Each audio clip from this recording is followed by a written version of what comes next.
Welcome to Ask Christian Counseling Associates with your host, Dr. Rich Hoffman, founder and clinical director of Christian Counseling Associates, or CCA. We are the leading faith-based counseling organization. It is our hope that during your listening time, you will receive sound clinical advice, inspiration, and timeless wisdom to face daily challenges. And now, here is your host of Ask Christian Counseling Associates, Dr. Rich Hoffman. Welcome to Ask Christian Counseling Associates. I am your host, Dr. Rich Hoffman of Christian Counseling Associates, and I want to introduce my special guest today, Kristen Easley. Kristen is a counselor with our organization, and she is also our intake supervisor, which means she just really knows what's going on here. She does a great job. She's an expert in clinical counseling. But she also has a family and has personal experience in what we'll be talking about today. So, Kristen, tell us a little bit about yourself. Sure. As you said, I do have a family. I am a wife and mother. I have 3 young adult children. My youngest is 18, senior in high school, soon to be flying the nest. And the oldest 2, one has already left, moved several states away. And then my middle girl is also in college. She's 20 years old. So family is, that's what I know. Very good. And that's why we have you here today. We're going to be talking about family. And I, share with you, we have 3 children. I've been married for 23 years to my wife Renee, and I have an adult son who is in graduate school, and I have a daughter who is just leaving for college here at the end of summer. And our youngest is going into 10th grade now. So this just adds to what we're going to talk about today. Today's topic is guiding your adolescent's transition to adulthood. We just, at this time of year, always deal with plenty of parents. Their kids are turning 18. Yes. And either they are launching into the world of work, and getting their first real job, and heading towards a vocation, or they're heading to college. Yeah. What I like to call adulting. They're on the road to adulting in some way, form, or fashion. Yeah. So we want to always be a resource to families. That's one of the things that we really take seriously here, is the health of our families and the development of bringing up our kids into adulthood, preparing them fully to face the challenges of life. Yes. So, we want to give you 5 key things today to assess, to see if you're ready to launch your young adult. Yes. Question 1. What is some specific challenges that you faced with your family with making the transition to adulthood? Let's just jump right on in there. So the major thing that I'll tell you is, once they turn 18, they think, I am an adult now. You can tell me nothing. So that transition for us as parents can be, you're kind of walking a thin line. You do want them to have that sense of autonomy and where they are. Yeah, I am independent. I have my adulthood now. But at the same time, I am still dependent upon you to take care of me for certain things, the basic necessities. So one of the challenges that we faced was, the almighty curfew. It's just simple things like that. It's like now they think they can stay out all night. No, they're not anywhere. My kids were raised in the church, so they have good Christian values, but at the same time, they want to push the limits. Sure. So it's just reeling them back in. So that was one of the major challenges for us initially with my oldest daughter. Yeah, so once our kids hit 18, the law says I'm fully an adult. Yeah. But of course, in some way, we're always going to be dependent on our families. Yes. I often tell people that we serve here that my mom lives right down the street. I'm 47 years old, and I still need to talk to my mom. She's still a part of my life. And I'm fully an adult. We still work together on things. That is what you want to accomplish. And at 18, I was not thinking that. Not at all. And that's a very common thing. What does 18 mean? Oh, I can stay out all night. And I would agree with you. In our family, that was one of the things that we said. No, I don't get to stay out all night. I really wouldn't want to now. Definitely at the not. time that I would. But being part of a family life, unless I was out on some crazy work project, Right. I'm home before midnight, way before midnight, or I'm with my family. Right. And at 18, I want to start to prepare my kids, my adults, to have a realistic picture of what adult life looks like. And that would be some boundaries around that. So just an example, like even with our oldest, when he's out of the community, well, he has to make his own choices. I can't govern that. When he's in Greensburg, which is where we live, the rule is, you're home before midnight. You represent our family in the community. That's I wouldn't do that. You shouldn't either. And I want to have agreement on that. No matter if he's 18, 28, 21, or 48. There you go. Every house has rules, and I try to instill in them that no matter where you go or what you do, you are subject to somebody's authority. Period. You're going to have rules to follow. So why not start with respecting mine while we're here? Right. So, so there's this theme of managing independence, and at 18 it starts to increase. There's a second theme that I want to hit on in our 5 key areas that we're going to talk about in a little bit, which is, here comes the world of work, or the next step in academic life, and managing this new big project. What are some of the things that you've seen, in your family about that? So managing things, I'd say time management, getting them to, not rely on me as far as, you have this to do, you need to prepare yourself, you need to be up on time enough to eat, to do things, just telling them the basic things to do. So it's just getting them to figure that out for themselves. Simple things like even making a doctor's appointment. Once they turned 18, I taught them, I had been teaching them all along, but then once they hit 18, you now make your own appointments. I'll be responsible for the payment with the insurance, all that good stuff, but you need to know how to pick up the phone, call, make an appointment, and show up on time for that appointment and tell the doctor what's going on with you, whatever. And it may sound simple, but there's so many kids that they don't know that, and then they may go off on their own, and they're like, well, Mom, what do? I'm not feeling well. It's something that we can instill in them early. So simple things like that, and just kind of making sure that they're aware of the little things, how to go to the store, how to do things on their own, how to make a grocery list, how to mail a letter. Yeah. All these things seem really basic, but a lot of children or young adults, they didn't get that lesson. So some simple and basic things, that we used to manage that now our role is shifting, and maybe we become the advisor, but some real details that emerge for our young adults that they may have not looked at before. Because if you're like me, you're that mom that just kind of did everything. You taught them and you showed them, but at the end of the day, you were still the lead.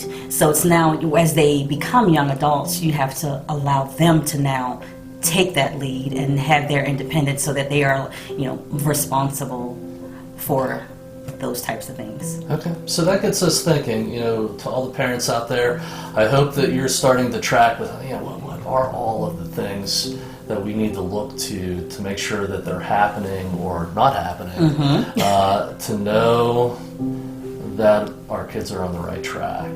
And so let's launch into these 5 key areas of things that parents need to assess. And to our audience out there, I just want you to reflect on, how are these things, evolving in my young adult's life? what am I seeing? What do I hear? What events do I recognize that tell me this is going well or it's not? And hopefully all of you out there are saying, I got this. However, and just I start to look at this myself, there's a lot here to really wrap our heads around and start to pay attention to.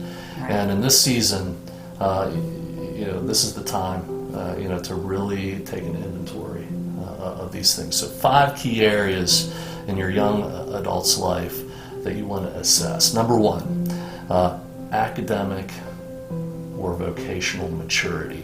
What do I mean by that? So, it's just what is my expectation and how does that match up with my reality in the work world? So things that you might see that let you know that these things are not matching up right for your young adult. First off is motivation. Yeah, that's a biggie.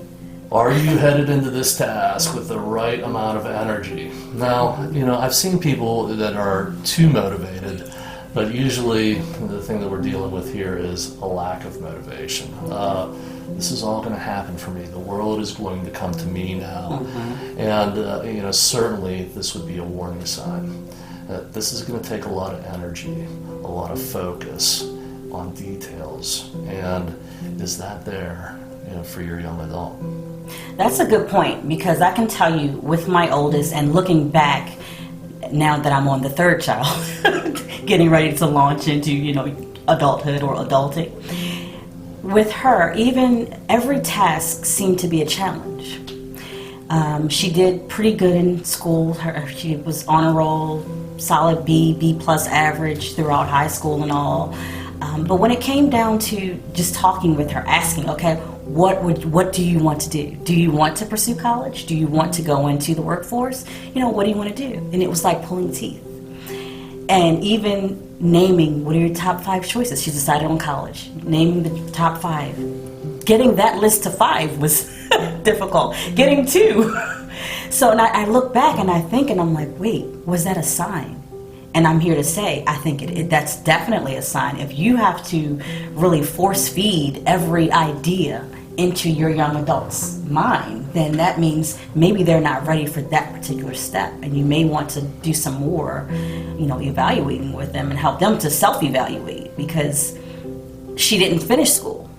And I'm wondering if that was my sign in the beginning that wasn't the direction that she wanted to go in. Sure. So seeing those kind of things, the motivation to get all the way through a program, and whether we're pushing too hard. Yeah. And what all of that means is a definite sign that we have to look for.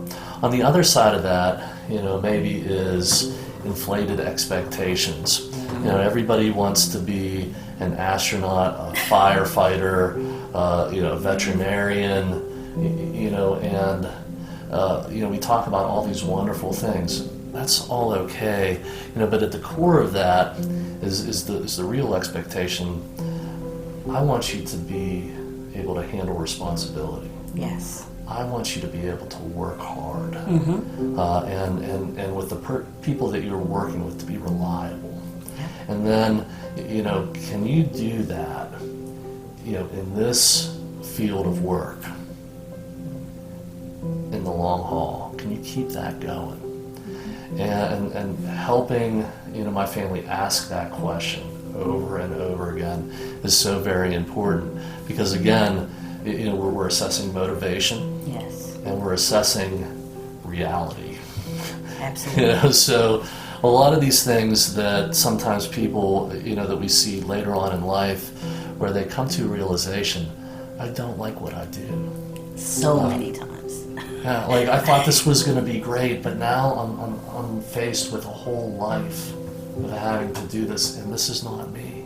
Or I did this because this is what my family did. This is what, mom was a doctor, dad was a doctor, mom was a plumber, dad was, whatever the field of, of expertise was, or their vocational career, they felt like they were supposed to do the same thing. They were always taught that this is going to be your legacy. So they follow through, but that wasn't that wasn't where their heart was, or that wasn't where the Lord was calling them to even be. Yeah, and we're going to talk about purpose a little bit later in this list. All right. You know, and here's a theory, and I don't know, you know, what our audience thinks about this. You know, I think there's a wide range of things that we can do if we can develop a sense of purpose about it. So true. You know, and so, you know, if we are headed into the family business, or we just see a need in the community, you know, we could work hard at that. We could be responsible and reliable if it's in our heart. That's right. You know, but sometimes it's not there. And we have to come to a realization of that. And you know, again, we'll get at this later, but that deep down inside is there's something that you're being called to do. And so that is all about academic and vocational maturity. Can you match that reality up, or is it out of whack? Are you immature in that regard? So that's number one. Number two, managing physical health. In my household, you know, when I was a kid, all that was, you know, I was on a track that my family was on. But now, as I launch, you know, maybe out of the house, I'm going to start to do that on my own. So, you know, what are some of the physical health challenges that we might see in a young adult? Sleep patterns, very unhealthy sleep patterns. You know, if the child or the young adult is used to staying up half of the night, whether it be playing video games or talking to friends or whatever, and then thinking that they have the whole day to sleep and maybe rolling out of bed at 1, 2 o'clock in the afternoon. You know, that's a sign of that low motivation, or that something, you know, there's something's out of whack, and you need to kind of rein them in and kind of help them to understand, in order to be responsible, you can't sleep half the day. You do have things that you will have to take care of. Diet and exercise. You know, if they have a poor diet, maybe they're eating once a day, or they're eating junk foods all day, or whatever. If they're eating at all, or then there's also overeating. You know, is there something underlying going on that may be a sign that you want to pay attention to? Yeah, you know, one of the things I remember as a young college student was, you know, I'd moved onto campus my freshman year, and it was just my roommates' missions. I had 4 roommates. It was all of their mission to stay up as late as they could playing a video game. I forget, it was The Legend of Zelda. Oh, wow. That's back in my time, I was going to say. You know, it was an all-night tournament every night, and ultimately that year, a couple of them failed out, you know, and that is the idea that they had, was to just stay up all night. And so where did they get that expectation? And you know what, it wasn't just like my group of roommates was like somehow like these misfits. Everybody on campus was doing something like that. Yeah. And I was doing my own form of it at the time. And, you know, one of the things that saved me was I had a natural ability to wake up early, and so I could attend class where everybody else was sleeping until 10 or 11. They missed their morning classes. Yeah. And, you know, so are we preparing our adults to, you know, wake up early, go to bed on time, you know, and to say, like, you know, when they want to stay up all night, okay, like maybe doing that once, but, you know, how often do you really want to get away with that, because here's what's coming up? And those were conversations that we had all along in our family. You know, so physical health, you know, sleep patterns, like you mentioned, eating patterns. Let me mention here, is there any indications of substance abuse or dependence? You know, take a hard look at your kids and who they're used to gravitating towards. What's going on there? It's time to take a real assessment of that. You know, and I think that's a tough subject for some parents, because we all like to think, I know my kids would never. it only takes one time for them to try something, or for somebody, anything can happen. So I'm a big advocate of searching rooms. Yes, this is my house. Unfortunately, you're subject again to my rules, and it's not because I'm trying to invade your privacy. I'm doing this for your sake. Now, I'm not saying I'm tossing rooms every other week. I'm not saying that. But if something, if the Lord has dropped something in my spirit that something's not quite right, I'm going to go and search it out. And normally, with one child, we had a foster kid for a while.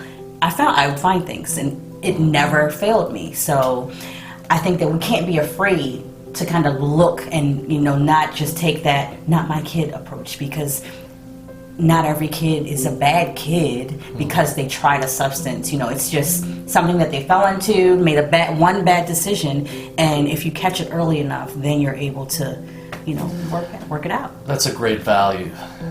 First, we're all going to find things. You look, you will find. We're looking, and the value is to know what's going on in your house. You're going to detect some things early. That's the key. Is the earlier that we connect with this or detect it, then we can start to mold and work with those things, and work towards a different result. So, a lot of parents would see, like, I'm tossing the room. You are aware of what's going on in your household. That's our job. That's why we're here. Okay, so that's number 2. Physical health. How's that being managed? Number 3, how are we managing life stressors? So in this category, you've seen a lot of disappointments and places where your child has succeeded. Also, maybe there was dating, definitely friendships, friend groups. And unfortunately, maybe there's been some key traumas that have also occurred during their upbringing. What have you observed in these categories? How do they characteristically handle these things? What are your thoughts there, Kristen? Oh man, so that's a tough one for my family. Again, with my oldest daughter, her first relationship, man, that dude broke her heart. And when I say broke it, it was in pieces. And watching her through that process, she was 16. It wasn't, they didn't like physically date. It was a talk on the phone, boyfriend and girlfriend thing. It was states apart. So but at the same time, it was still devastating to her. So just helping her through that process and helping her to just manage that and not ignoring it and not belittling what she felt was her first love. We do have to parent and still be sensitive and be empathetic. It's okay. That's your kid, and that helps them to understand, to make it through, and to be able to explain or express their feelings about things as they get older. If they can't talk to you at 16 about, their heart being broken without you crushing their feelings, then why are they going to wait and talk to you about something more serious later? Sure.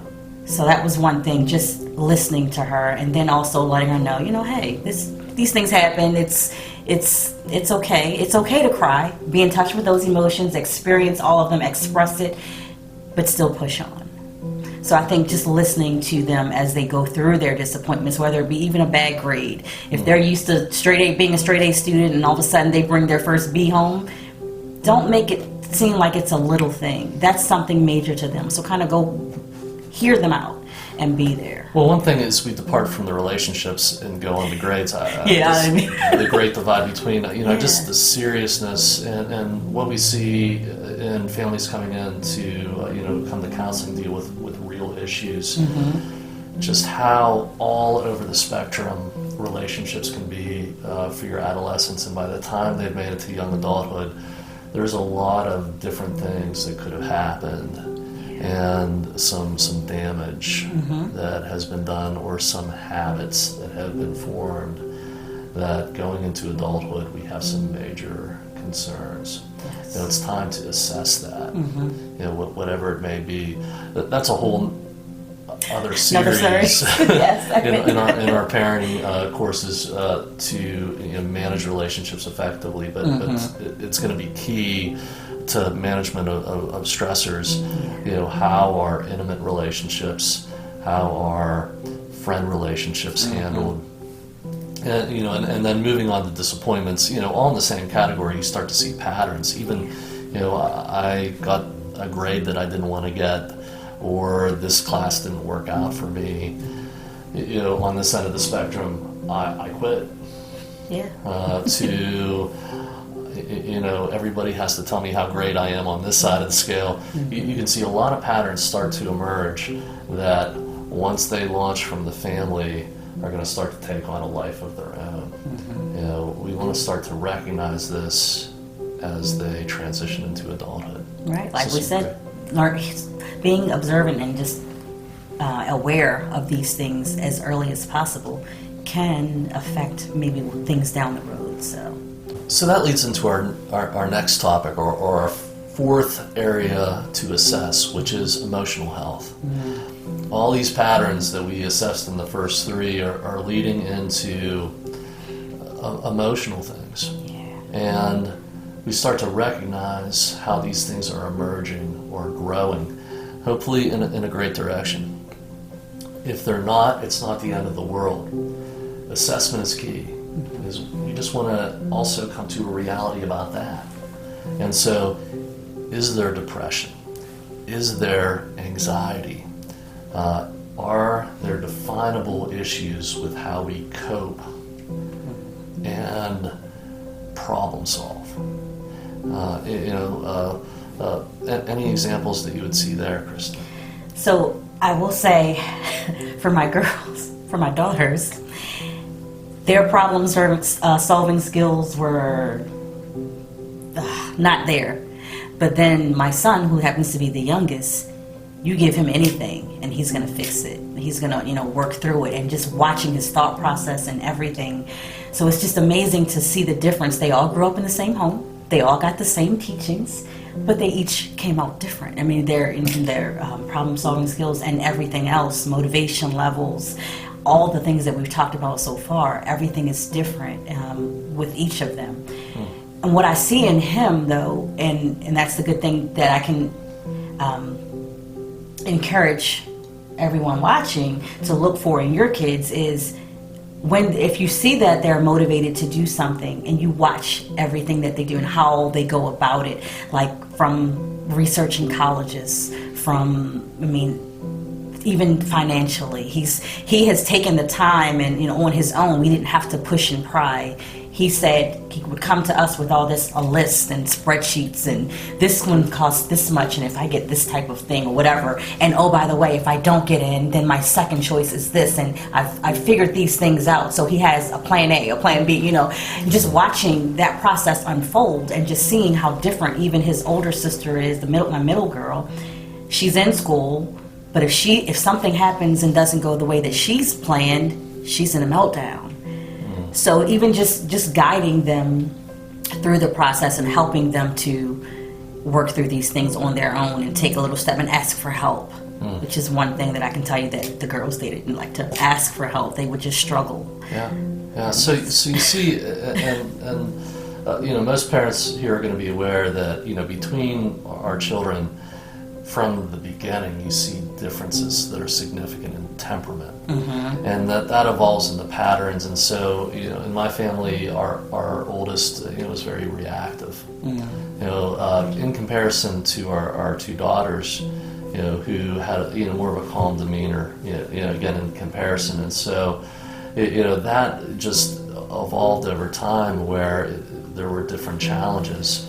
And different lessons and different danger areas that we formed goals for. Like there was things that we wanted to see happen, expectations that were communicated, and that did not stop at 18. And so when we start to say, like, as a parent of an adult, here are my expectations for your emotional health, right? Things, ways that you handle disappointments, ways that you're going to cope and problem solve, things that are unacceptable. And first we have to take stock in are my expectations realistic? Yes. And is the response realistic? So another example, of something that we would typically see where a parent has made a wise decision to really, ask for counseling, is we've had people by the time that they've gotten to age 18 that they've been so depressed that not only they're in counseling, but there's been a hospitalization. And so, break up with a girlfriend, results into, I'm not going to go to school anymore, and I don't feel like living. That sounds like a terrible thing. That is a real thing. I've seen it all too. Yeah, many clients. Or I didn't get the grade that I wanted. Right. And within the church, I did student ministry, and I professionally and also as a volunteer for many years. And I was often shocked as I didn't start out in the church as a kid, but some kids who were raised in the church, we would be counseling them because they got a B, and they couldn't handle it. Yeah. Sometimes church kids are really messed up. Just saying. I love them. It might not be the catastrophe that you imagined was happening that triggered this. It is the quality of the reaction that we have to assess our young adults' ability now to handle a variety of situations. Yes. And what is going on there, and is there extra help needed? So that's area number 4. Now, last but not least, we left this to the end because it is the exclamation point. Yeah, this is the good one. On all 5 of these is faith maturity. Yes. Is your young adult going to church? Do they have definable moral values and virtues that they operate from? Do they know biblical truth? Take a deep breath, everybody. This is important stuff. Yeah. Let's get real about this. The world says we can worry about that later. Many of our parents at 18, are asking questions about that. I don't know. Or there's no clear pattern there. Or even giving the child, once the young adult, you're 18, asking, do you want to come to church with us? No. It's set rules. That just because you turn 18 does not now mean that you don't follow the rules, and this is still a relationship, and you still want to encourage that they do attend church, that they do still have that spiritual life and get the food that they need, because at the end of the day, that's the only thing that's going to last. That's going to keep them when they do completely leave your home. Yeah. So here's an example. We have insisted. Our expectation is if we are able to get out of bed, or we're healthy enough to do that, church on Sunday. Absolutely. That is the minimum expectation of involvement. Absolutely. And a goal that I would suggest to every family, that is listening. Some of us. If we're to take stock, the average Christian is attending church once every 3 weeks. Yeah. So let's just get real, about where we are. But in my family, for our oldest, all that happened. Small group in a church, worship on Sunday.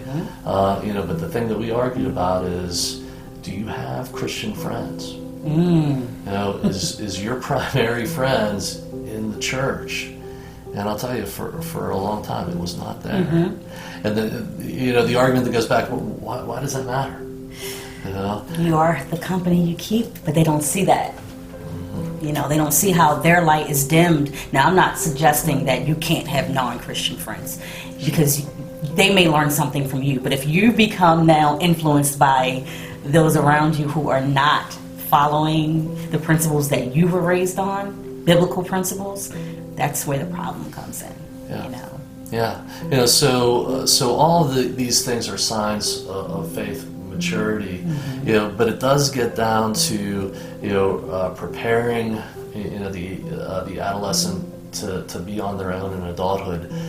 do they have this sense of motivation and direction that is from the heart, that is guided by the truth and grace of God, and have a deep sense of purpose about their life. If faith maturity is not there, then there is going to be some areas of vulnerability. And so, let me just express, I was churched as a kid. I was in church many Sundays. I also had an experience, though, where my parent that I lived with said, at the age of 12, you can decide if you go or not. And my decision was, I'll go on Christmas and Easter for a long time. Okay. And so that was one thing, but there was many other things, in my life that even though I was in the church, I did not have a value for that. So even the things that we're mentioning now, if you would have told me that, I would have rejected it. And many of our parents out there might realistically be looking at that. Yeah. Even if your child is in the church, there are stronger influences out there now that have taken place. And that leads us to one key area, that we're going to talk about next, which is, okay, I'm going into a job completely secular, or I'm going into university, completely secular, and I don't have these things in line. What do we see happening now? And that is going to be, one area of assessment that allows you to see faith maturity. And you might know right off the bat, like, wow, I have definite concerns. If you're there, we're going to talk about that in our next section. But all of that, is, to parents of 5 to 12-year-olds, or you've just, welcomed life into your family. Start early. Yep. And Now's the time. if your kid is 18 and above, it's never too late to start. Nope. This will be the bedrock of your child's adulthood, is what's in their heart. And so that's why we put this at the end, number 5, the exclamation point of the 5 areas is faith maturity. So let's review, okay? What did we just cover? 5 major areas of your young adult's life that you want to assess, which is academic and vocational maturity, 2, how they manage physical health, 3, how they're managing life stressors, 4, how they manage their emotional health, and 5, what is their level of faith maturity. If you have those 5 areas covered, you know what's going on and what this is going to be like, and then that gives you a chance to start to understand what kind of support you need to be at this stage. So let's break into our second main point here, which is how we're reacting to this. Okay? Things we hear parents say. So I'm just going to throw out a list, Kristen, and then you can, maybe share, some of the things that you've heard, or maybe some of the things that we have thought. Things that we've heard parents say. What am I supposed to do? My child's 18 now. They're on their own now. It's up to them. They don't live at home anymore. How can I possibly, be able to help now? Or it's college. I turned out okay. I always find that one pretty funny. I turned out okay, and then you actually reflect back on the things that you may have experienced, and you're like, wow, I did. How did I survive that? But I digress. It's like I think it's interesting that you have a young adult, they turn 18, and it's assumed that it's like a switch. Like, okay, switches off. I'm no longer responsible for you. You're 18. And there are some parents that is how they feel. And I challenge them to like really think about that at 18.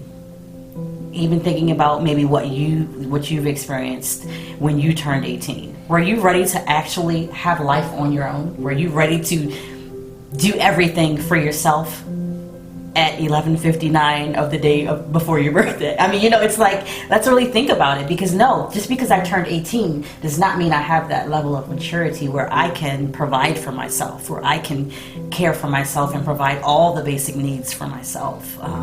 So you as a parent, you have to realize that when you signed up to be a parent, and I say you signed up because you chose to have a child, you did that. So it doesn't end. It doesn't end at any age. This is something that is ongoing. They will always need a parent for whether it's the wisdom, wise counsel, or any type of emotional support or whatever. Just somebody to know that's in their corner to help provide for them. And so those phrases, things that parents say, I want to suggest that those are demonstrations of avoidance. Yeah. And there is something inside of us that there's a part of us that wants to avoid family life. But what Kristen is speaking to, and what I would completely agree with, is family life never ends. And back to my example of my mom lives right down the street from here. At 47. I am blessed to have a relationship with her. I have a great extended family, on my wife's side. My mother-in-law, my father-in-law, grandparents. They are in our life consistently, and anything that's happened in my life, they've been a part of, and in God's design, a part of it happening. Which means I can't imagine how some of the things that I've had to accomplish in the world of work or education would have happened without my family. And so this myth that at 18 that is cut is truly a myth. What we encourage for the people that we serve here is, how do we continue family life now, and that value and that engagement in a way that we're training our young adults to someday take over that operation and run that family. That is a different view than the world or some counseling places would give you.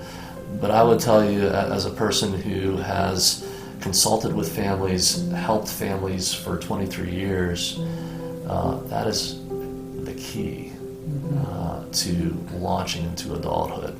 And so we're going to lift up a verse here from God's Word, Proverbs 22, verse 6. And many of us have heard this. We take it seriously at this point. Train up a child in the way he should go, and when he is old, he will not depart from it. And I would say this training never ends. Never. It's our privilege to be part of this training. It's our purpose in a family to be a trainer. And maybe we're just starting out on that, just starting to learn that, or maybe we're a senior level trainer. But we play a part in that. And it never ends. Yeah, I think one you mentioned a little bit ago, ages 5 to 12. So I would strongly encourage those parents of younger children. Start now. If you've missed that point, it's still not too late, but get them involved in vacation Bible schools. Get them involved in youth group at church. That's one of the places where I can tell you I learned so much about the Bible at a young age. And I look back, I'm like, wow, I was like 9 years old, and I remember doing this. And I can point you to the lesson that I learned, and I'm 47. So I'm like, wow, it meant something, and it made a difference. And so when you may not see it right away, but that stuff does come back up in the child, and they do. In fact, they learn early, and they're able to apply those principles and carry them along with them. They don't forget. I promise you, they don't. So this training goes on and on. That's going to be a key area of focus on what we do with these 5 areas. Another just key thing to mention here, as we reflect on these on what we just went through in these 5 areas is, we've talked about not avoiding what you find out, but also we want to resist micromanaging and being the helicopter parent. And so, example, I have seen people apply to CCA, driven to the interview and accompanied by their parents. Wow. Wow. I would almost say that I would expect the parent to call me. I've never had that, but I've heard in other worlds of work where the parent has called the employer to make sure that everything is going okay. That's too much. It's too much. That's too much. So I think we can go on and on with these examples. Yeah. But there is the other end of the spectrum. And in this world of helicopter parents, this is a real thing that goes on. Mm-hmm. So again, at this part, after we've done this assessment of our young adults, now we're doing an assessment of what we're doing and how we're doing. Mm-hmm. And one of it is finding a balance, a role we will play that will allow for the continued development. And there is these things, here we teach ages and stages. You have to recognize what stage we're in and what is age appropriate. Mm-hmm. And there's definite information that we can give to parents. We do parent seminars. We have a great parenting series for ages 5 to 12 that is called Christian Active Parenting. We actually go to churches and go to organizations to train parents early on in how to recognize these stages. But that continues for any age level that you would come in with. We have assessments and tools for parents, first to understand where they are emotionally and in every other regard, but then to understand specifically where their child or adolescent or adult is, to understand how to support them best. So the question to the audience is, do you have that figured out? Are you giving the right amount of support, not avoiding, not micromanaging?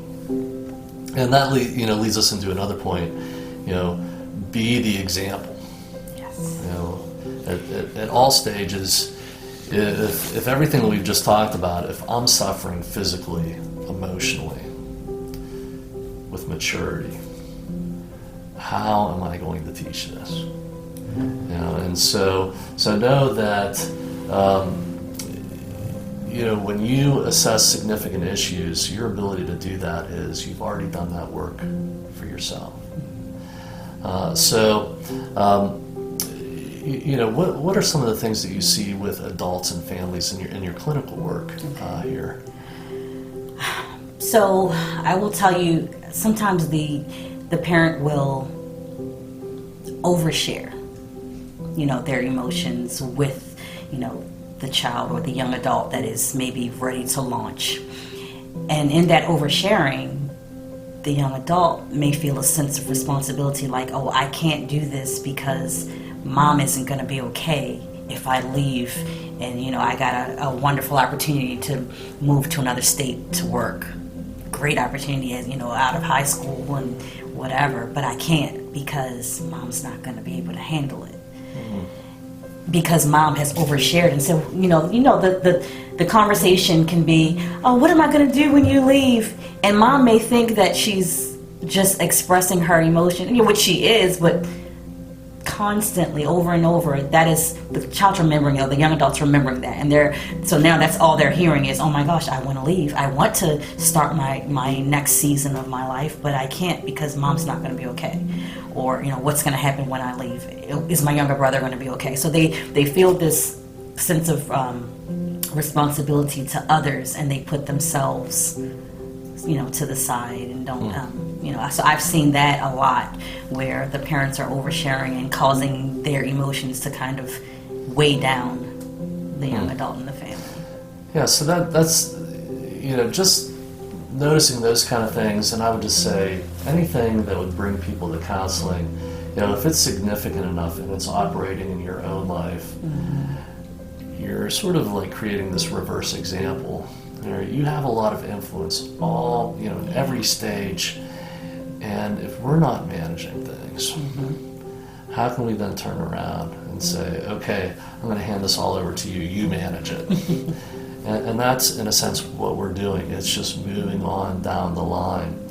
And so, if you've assessed things in these 5 areas, we want to raise a value that we believe that God is God's design. We want to raise a value that we believe that is God's design. And that is living our lives in transparency and accountability, acknowledging where we're stuck, and being held accountable for finding a way to grow again. That's what we're really talking about here with our adolescents moving to adulthood. Our hope for them is they will continue to grow. And sometimes we get stuck. Yeah. We have to get good at acknowledging where that is and engage in God's design to start growing again. And so people can come to counseling, and that is an easy way. So we say that individual counseling is your first step. Back to dealing with things in your family. So we have family counseling available, but then that moves to dealing with your problems in a group with transparency and allowing them to tell you where you may be stuck. And so we have what we call TAG groups, TAG, transparency, accountability, and growth groups. And what we're doing at CCA with that is we're moving you to the ability to then find a life group in your church, or a small group where you'll do the same thing. And we know that families that are trained to do that the adults are doing that and they're training their kids to do that into adulthood, they are going to become fully grown, faith mature Christians who are prepared to deal with life. That is the model that we believe that God has put together in the church. That's what it means to connect to the body of Christ. And let me say, for the theological experts out there, you're analyzing what I'm saying and you're saying, hopefully, wow, that really says it all. Maybe some of our audience is saying, wow, I've just heard this for the first time. I'd like to find out more. If that is you, I encourage you, give us a call. Yep. Get involved in this and be prepared for launching your adolescent into adulthood. So I hope that you enjoyed the 5 key areas of assessment that you need to manage and assist and support in this transition from adolescence to adulthood. I hope that you're blessed by this information and you found today interesting and informative. And again, if you want to continue the conversation, give us a call. All of our counselors are passionate about family life and engagement. And Kristen, I want to thank you for being here today. No it's been so good to talk to you and so good to work with you here at CCA. Glad to be here. You're going to find counselors just like Kristen who are ready to help. Not only are they expert in everything mental health, but they've lived the family life. And we are just really excited about providing that resource to the community. So thank you so much for being a part of CCA. And would you lead us in prayer over our families that are watching to end us today? Dear Heavenly Father, we come before you just to thank you for this opportunity to get this information out to the public, to your people, Lord God. And I pray, Lord God, that you would touch the families that are watching. You would give them the desires of their heart, oh God. You would open their hearts to receive you and to just spread the joy amongst themselves, amongst the families that are touched, Lord God. And I pray, Father, that you would lead and guide them. Help them, Lord God, not to be tricked or distracted by the things of the world, but to be in your will, to stay in your will, to walk in their purpose, oh God. And I pray your protection over them. In Jesus' name, amen. Amen. Amen. Thank you for listening or watching Ask Christian Counseling Associates. Yes, thank you. We'll see you next time. Thank you for listening to this episode of Ask Christian Counseling Associates. We hope that you have been blessed by today's presentation. Please visit the Christian Counseling Associates website, where you can comment on today's podcast, sign up for the weekly article, connect with our social media, or even schedule an appointment at one of our nearby locations. We also provide online counseling for those not in our immediate area. Thanks again for listening. May God bless you and keep you well along life's journey.